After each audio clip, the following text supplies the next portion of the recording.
Klub sepak bola Persib Bandung tengah ramai diperbincangkan setelah Direktur Utama PT Persib Bandung bermartabat Glenn Sugita yang menyebut rencananya Persib untuk melakukan penawaran saham perdana atau initial public offering pada 2026. Rencana ini diumumkan usai memenangkan pertandingan melawan Persis Solo di Stadion Gelora Bandung Lautan Api Sabtu 24 Mei lalu.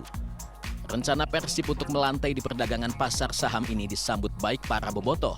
Pasalnya dapat membuka peluang emas bagi para bobotoh untuk ikut memiliki klub kebanggaannya melalui kepemilikan saham dengan membeli saham Persib. Kalau sebagai bobotoh sih tanggapannya saya pribadi sih ya itu bagus ya. Karena untuk jadi ikutan di klub besar itu sama aja gitu. Aku pun sebagai bobotoh ikut senang gitu ya. Bakal ikut andil, bakal ikut terjun ke saham. Menurut aku sih bagus, biar jadi semua orang juga bisa punya saham ya, karena kan bisa masuk sini itu, masuk ke saham Persib itu kan nggak begitu mahal ya. Jadi bagus lah pokoknya buat semuanya bisa join juga ke saham Persib ini. Sangat mendukung banget, terutama untuk kemajuan Persib dan Liga Indonesia juga.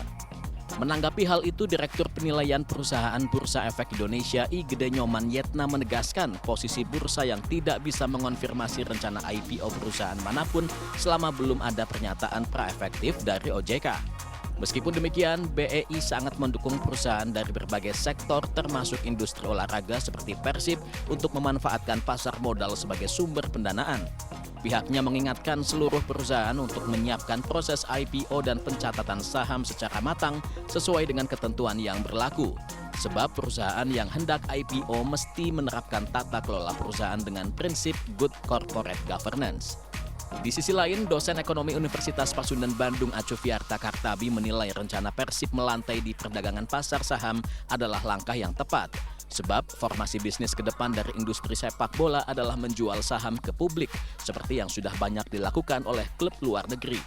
Terlebih dengan dukungan dari para bobotoh, masyarakat, dan pemerintah terhadap Persib yang cukup besar, sehingga rencana ini perlu disegerakan.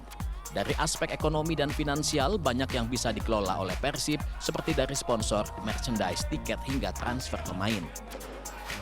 Selain dari penggunaan modal hasil IPO yang sesuai dengan rencana bis yang bagus gitu ya tentu transparansi dan juga bagaimana transformasi dari manajemen saat ini kepada manajemen publik yang lebih terbuka ya. Jangan sampai nanti ya perusahaan publik tapi manajemennya agak tertutup ya. Karena apa? Karena saya kira masyarakat pemegang saham nanti akan melihat kinerja daripada pengelolaan Persib ya sebagai entitas publik gitu ya. Dan saya kira ya proses transformasi itu yang perlu diutamakan gitu ya. Dan saya berkeyakinan kalau penggunaan dana terkait dengan hasil IPO ya terkait dengan kualitas pemain, kualitas infrastruktur dan sebagainya, saya kira akan sangat luar biasa.